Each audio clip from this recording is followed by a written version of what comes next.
Welcome to chemistry in space YouTube channel. आज हम लोग इस चैनल के माध्यम से केमिकल काइनेटिक्स जो कि क्लास 12 की एकेडमिक और कॉम्पिटिटिव एग्जामिनेशन के लिए बहुत ही इम्पोर्टेंट आपका फिजिकल केमिस्ट्री का टॉपिक है।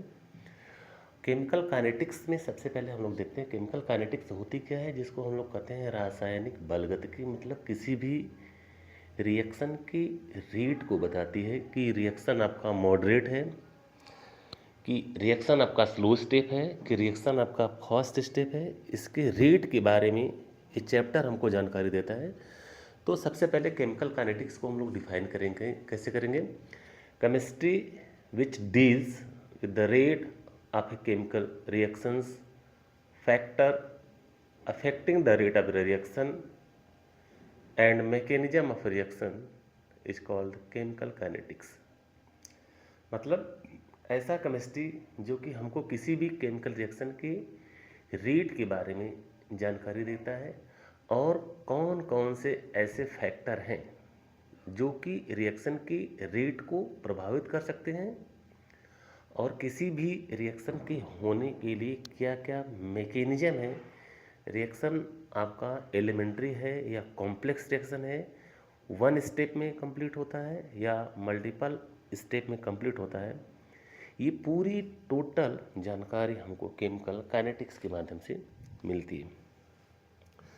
सबसे पहले यहाँ पे देखते हैं हम लोग रिएक्शन काइनेटिक्स के बारे में। सबसे पहले आपका रेट ऑफ रिएक्शन यहाँ बात हो रही है।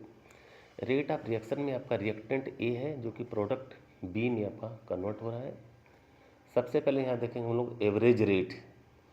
एवरेज रेट में रिएक्टेंट आपका समय के साथ इसका कंसंट्रेशन डिक्रीज करेगा। जितना कंसंट्रेशन ए का डिक्रीज होगा उतना ही कंसंट्रेशन बी का इंक्रीज होगा। मतलब टाइम के साथ ए का कंसंट्रेशन डिक्रीज कर रहा है और टाइम के साथ साथ बी का कंसंट्रेशन यहाँ पे इंक्रीज कर रहा है। तो एक तरह से यहाँ देखा जाए आपका ए क्या हो रहा है, डिसअपियरेंस हो रहा है, डिसअपियर हो रहा है, और बी आपका क्या है, अपियरेंस हो रहा है। इसकी वैल्यू हम लोग को देखने को मिल रही है।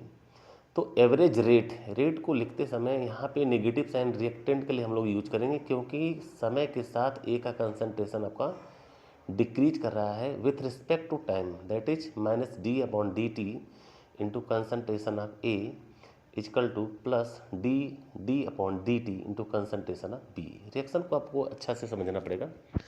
सबसे पहले हम लोग देखते हैं जो concentration of reactant and product के केस में यदि हम लोग देखते हैं तो रिएक्टेंट आपका ए है, प्रोडक्ट आपका बी है। समय के साथ साथ कंसंट्रेशन आपका ए का डिक्रीज कर रहा है लेकिन बी का आपका इंक्रीज कर रहा है।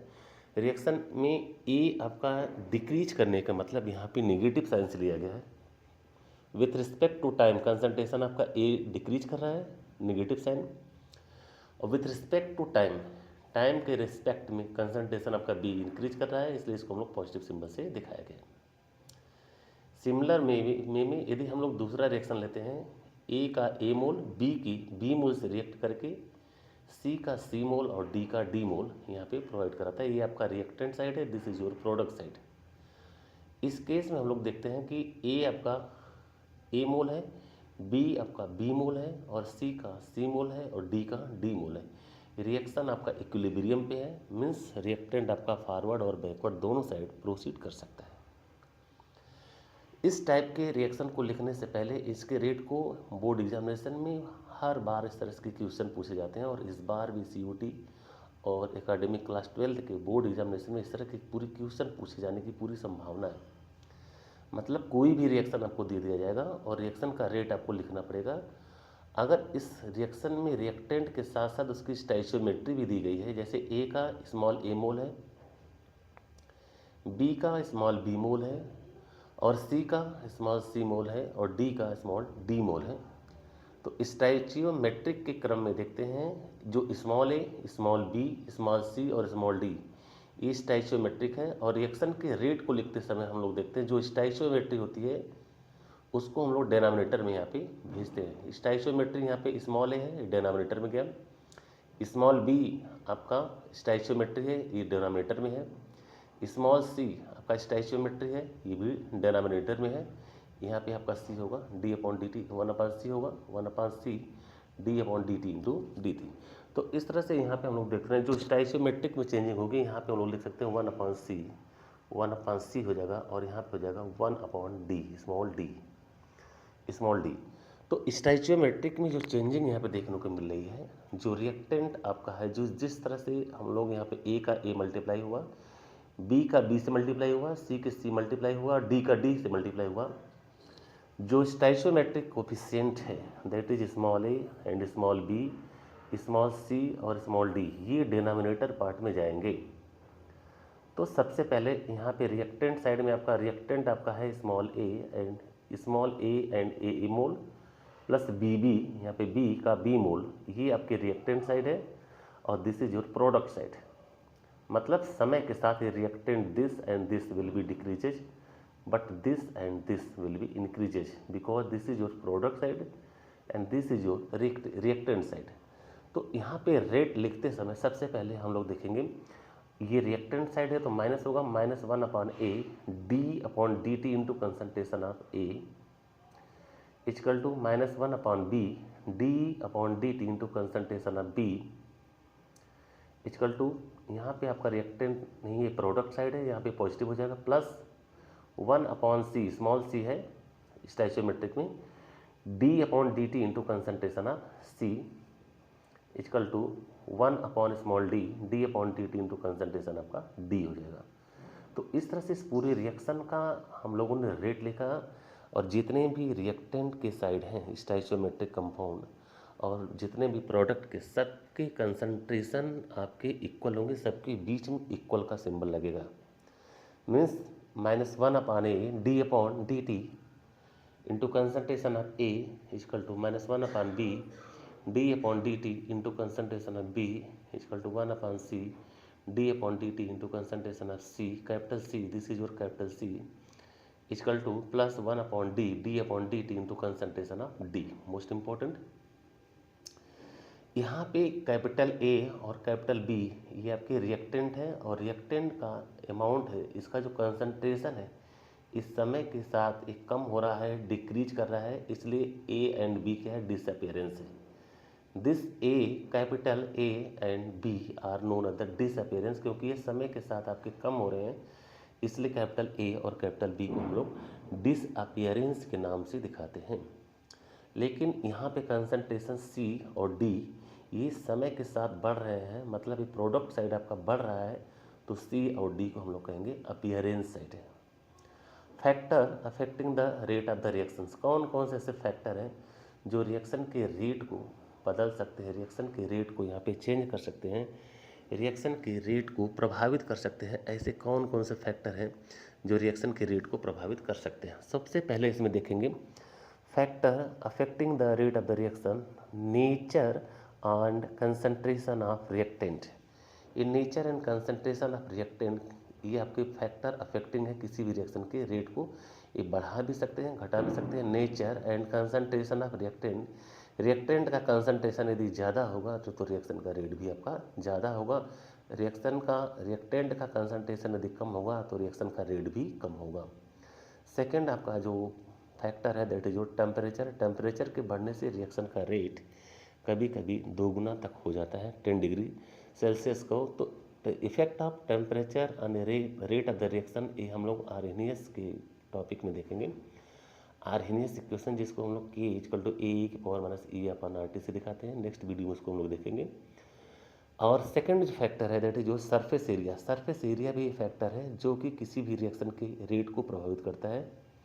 और थर्ड आपका टर्म है that is pressure of the gas, pressure of the gas से भी रिएक्शन का रेट आपका प्रभावित होता है। तो यहाँ पर हम लोगों ने देखा कि रिएक्शन काइनेटिक्स में, केमिकल काइनेटिक्स में, केमिकल काइनेटिक्स है क्या, मतलब chemistry which deals with the rate of a reaction, factor affecting the rate of the reaction and mechanism of A reaction is called the chemical kinetics. ये chemical kinetics की पूरी definition है। और यहाँ पे पार्ट फर्स्ट में हम लोगों ने यहाँ पे देखा, पार्ट सेकंड में हम लोग देखेंगे order of reaction, this is your order of reaction.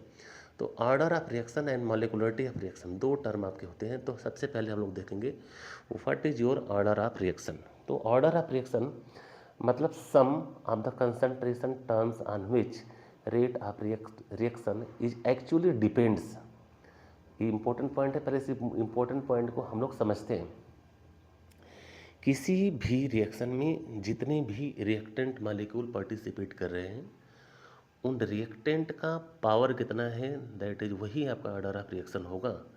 जैसे किसी भी रिएक्शन के थ्रू यदि हम लोग देखते हैं, किसी भी रिएक्शन में यदि हमारा रिएक्शन का जो रेट है, यदि रिएक्शन का जो रेट है, रेट इक्वल टू के इंटू ए के पावर आपका 1 हो जाएगा, ए के पावर 1 इंटू बी के पावर 2, अगर इस तरह से ऐसा रिएक्शन आपका दिया गया है, तो सबसे पहले हम लोग देखते हैं कि जो रिएक्शन का जो रेट होगा, ए के रेफरेंस में आपका 1 होगा और बी के रेफरेंस में आपका 2 होगा, क्योंकि ए का पावर 1 है, बी का पावर 2 है। बात यदि ओवरऑल आर्डर ऑफ रिएक्शन की किया जाए तो ओवरऑल आर्डर होगा हो जाएगा 1 + 2 = 3। तो इस तरह से रिएक्शन काइनेटिक्स के क्वेश्चन आपके बोर्ड एग्जामिनेशन में हर बार क्वेश्चन आपके पूछे जाते हैं। कोई भी रिएक्शन का आपका रेट दिया रहेगा और रेट देने के पश्चात उसमें जो रिएक्टेंट होगा, रिएक्टेंट का पावर आपका एक स्टोइचियोमेट्रिक के रूप में दिया रहेगा, वही किसी रिएक्शन का आर्डर को शो करता है। अब यदि हमारे किसी भी रिएक्शन में जो आपके रिएक्टेंट आपका 1 है, 2 है, 3 है, वो डिपेंड करता है कि रिएक्शन का कैरेक्टर कैसा है। जैसे किसी भी रिएक्शन में यदि ए की पावर 1 है, बी की पावर 1 है और सी की पावर 1 है, तो order with respect to A equal to 1 and order with respect to B equal to 1 and order with respect to C equal to 1 होगा।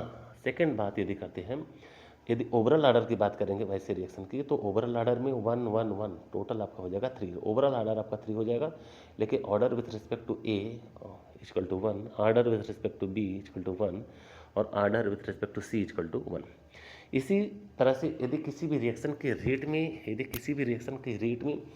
के इक्वल टू लिखा गया है, ए के पावर 2 और बी के पावर यहाँ पे 3 लिखा है, बी के पावर 3, इस तरह से यदि क्वेश्चन लिखा हुआ है, तो इस तरह के रिएक्शन काइनेटिक्स में सबसे पहले हम लोग देखते हैं जो रिएक्शन का order with respect to A होगा वो 2 होगा और order with respect to B आपका हो जाएगा 3 हो जाएगा। Order with respect to B आपका 3 हो जाएगा, क्योंकि ए के पावर आपका यहाँ पे 2 है और बी के पावर यहाँ पे आपका 3 है।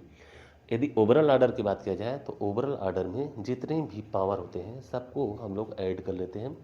जैसे ए का पावर 2 और बी की पावर 3, मतलब 2 में 3 जोड़ेंगे और आपका टोटल आर्डर आपका 5 हो जाएगा।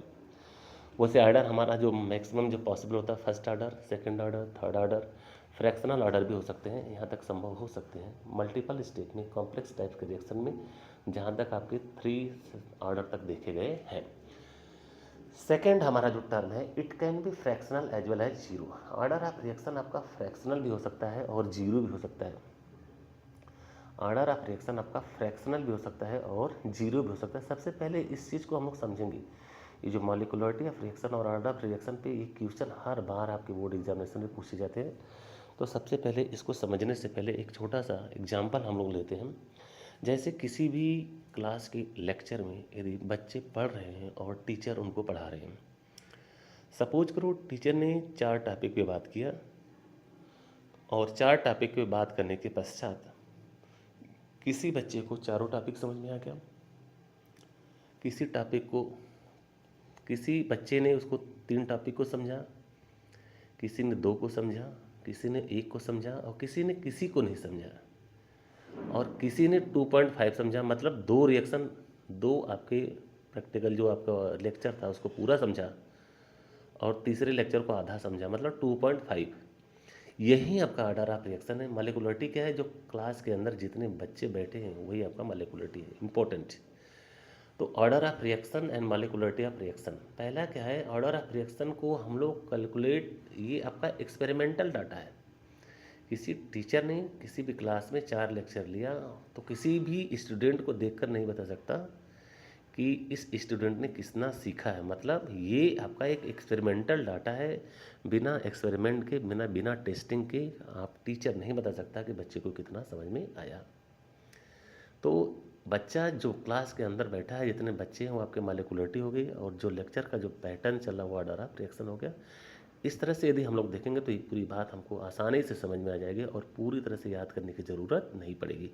यही कॉन्सेप्ट में हम लोग यहाँ पे डील करेंगे। पहला यहाँ पे है sum of the concentration term on which the rate of the reaction is actually depends, किसी भी रिएक्शन के अंदर जो भी रिएक्टेंट हो, रिएक्टेंट की पावर जो कुछ भी नंबर हो, वो नंबर आपका होल नंबर हो, फ्रैक्शनल हो, कुछ भी हो, वही रिएक्शन का आपका ऑर्डर ऑफ रिएक्शन होता है। जैसे यहाँ पे ए का पावर 2 है, तो ए के रेफरेंस में यदि बात किया जाए तो ए का ऑर्डर आपका 2 होगा, बी के रेफरेंस से बात किया जाए तो बी का ऑर्डर 3 होगा, क्योंकि बी के पावर 3 है और ए के पावर 2 है। बात यदि ओवरऑल ऑर्डर के ऑर्डर तो ओवरऑल ऑर्डर में हम लोग क्या करेंगे, दोनों को ऐड कर देंगे, मतलब 2 में 3 को ऐड कर देंगे, आपका टोटल हो जाएगा 5 ऑर्डर का रिएक्शन हो जाएगा। सेकेंड जो टर्म यहाँ पे दिया गया है, it can be fractional as well as zero. Order of reaction आपका फ्रैक्शनल भी हो सकता है, मतलब अभी हम लोगों ने बताया जो क्लास के अंदर जो लेक्चर होगा, हो सकता है किसी को फ्रैक्शनल पार्ट समझ में आया होगा, एक थ्योरी आपकी पूरी समझ में आएगी, दूसरी थ्योरी आधी समझ में आएगी, तो 1.5 हो गया, या 2.5 हो सकता है, 3.5 हो सकता है, ये हो सकता है। It can be fractional as well as zero, मतलब कोई थ्योरी ना समझ में ऐसा भी हो सकता है, मतलब ऑर्डर जीरो भी हो सकता है, ऑर्डर जीरो हो सकता है, लेकिन मॉलिक्यूलरिटी आपकी कभी जीरो नहीं हो सकती। थर्ड हमारा जो टर्म है, it is experimentally determined term. जब भी हम लोग ऑर्डर ऑफ रिएक्शन को कैलकुलेट करेंगे तो एक एक्सपेरिमेंटल डाटा होता है, ये कैलकुलेटेड डाटा नहीं होता है, इसको एक्सपेरिमेंट के तौर पे ही बताया जा सकता है। एंड नेक्स्ट आपका applicable to elementary as well as complex reaction. इस रिएक्शन जो ऑर्डर ऑफ रिएक्शन को हम लोग वन स्टेप में और मल्टीपल स्टेप में भी देखते हैं। वन स्टेप में भी आपका कैलकुलेट किया जा सकता है और मल्टीपल स्टेप में भी कॉम्प्लेक्स टाइप के रिएक्शन देखने को मिलते हैं। मोस्ट इंपॉर्टेंट तो applicable to elementary as well as complex reaction, दोनों के टर्म में आपको ये देखा गया है। नेक्स्ट हमारा जो टर्म है, negative order reaction is also possible. तो यहाँ पे निगेटिव ऑर्डर भी देखने को मिलता है। मोस्ट इंपॉर्टेंट कंपटीशन में ये सब एग्जामिनेशन आपको वो बहुत पूछे जाते हैं। This is very important for the competitive examination like CUET and other competitive examination, JEE and NEET के लिए।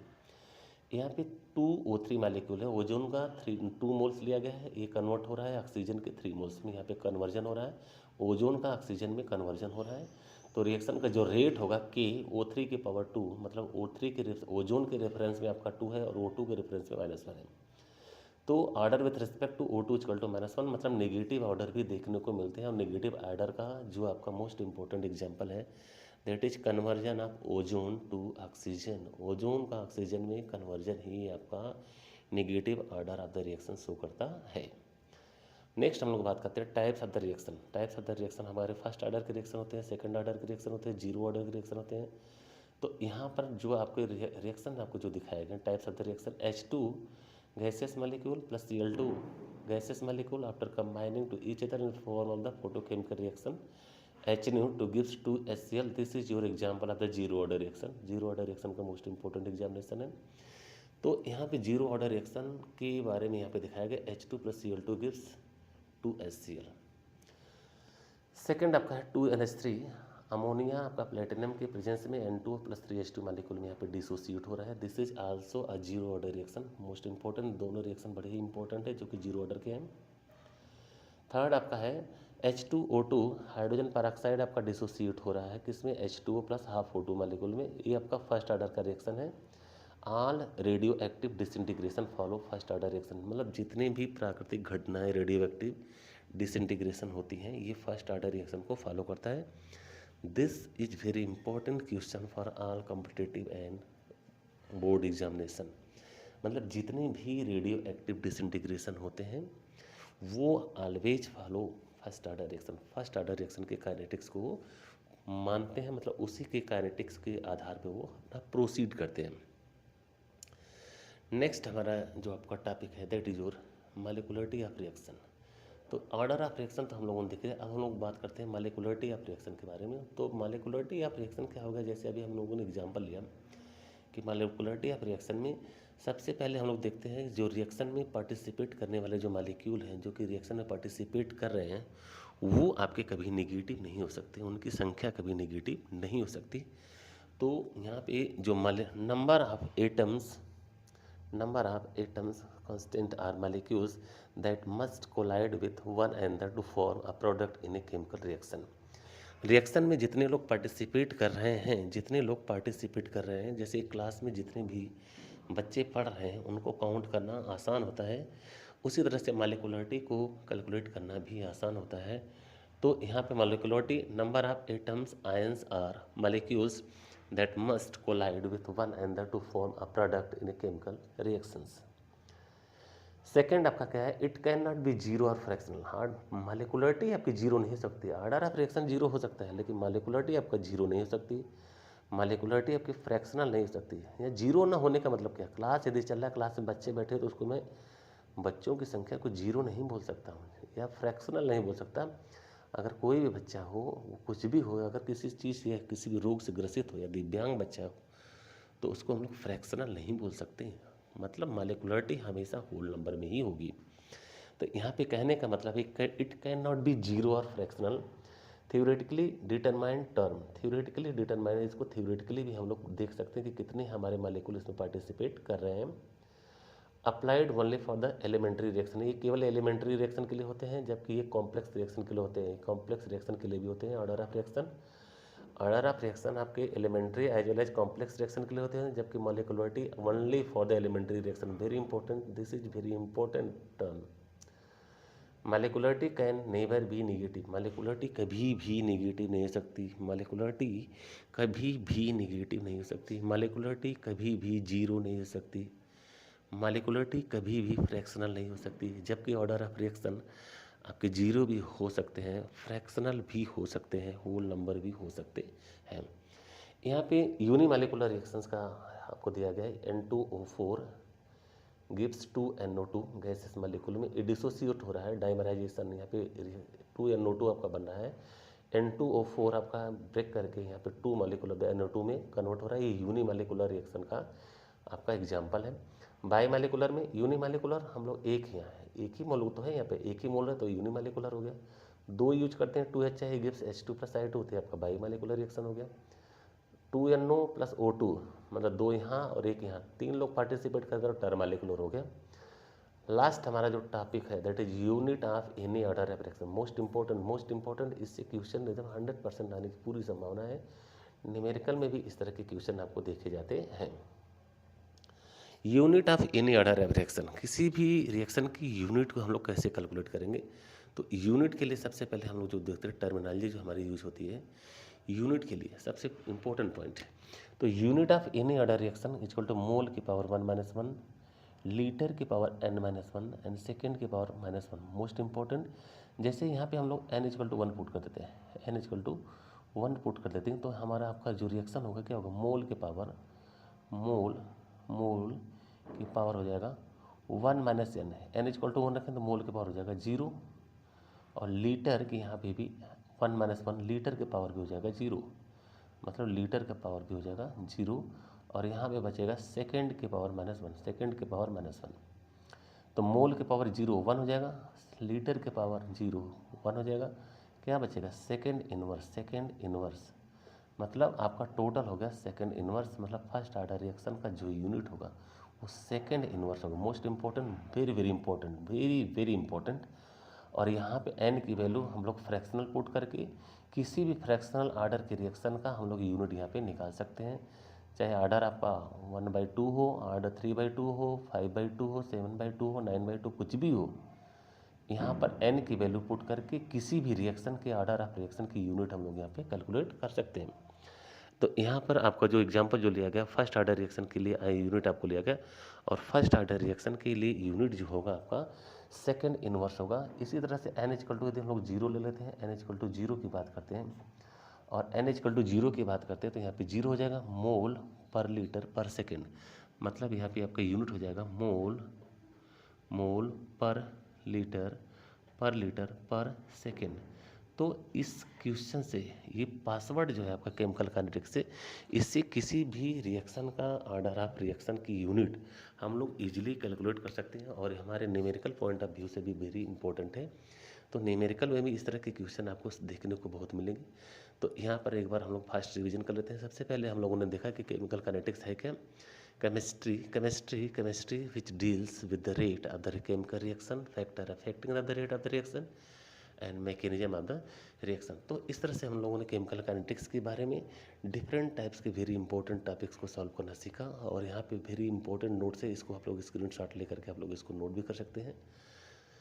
तो केमिकल काइनेटिक्स के बारे में हम लोगों ने यहाँ पे देखा, रेट ऑफ द रिएक्शन देखा, रेट ऑफ रिएक्शन कब नेगेटिव होगा, कब पॉजिटिव होगा, रिएक्टेंट से प्रोडक्ट का कन्वर्जन कब होगा, रिएक्टेंट का कंसंट्रेशन समय के साथ डिक्रीज करता है तो नेगेटिव होगा, प्रोडक्ट बढ़ता है तो पॉजिटिव होगा, order of reaction, molecularity of reaction सबके बारे में हम लोगों ने देखा। यहाँ पे ऑर्डर ऑफ रिएक्शन आपका क्या हो सकता है, नेगेटिव हो सकता है, पॉजिटिव भी हो सकता है, होल नंबर भी हो सकता है, यहाँ पर कि जीरो भी हो सकता है, लेकिन मॉलिक्यूलरिटी कभी भी जीरो नहीं हो सकती, मॉलिक्यूलरिटी कभी भी फ्रैक्शनल नहीं हो सकती, मॉलिक्यूलरिटी कभी भी नेगेटिव नहीं हो सकती। इस तरह के क्वेश्चन आपको इम्पोर्टेंट पॉइंट ऑफ व्यू से आपको पूछा जाएगा। तो आप लोगों का chemistry in space YouTube channel में बहुत बहुत स्वागत है और thanks for watching. Please like share and subscribe. Thanks for watching.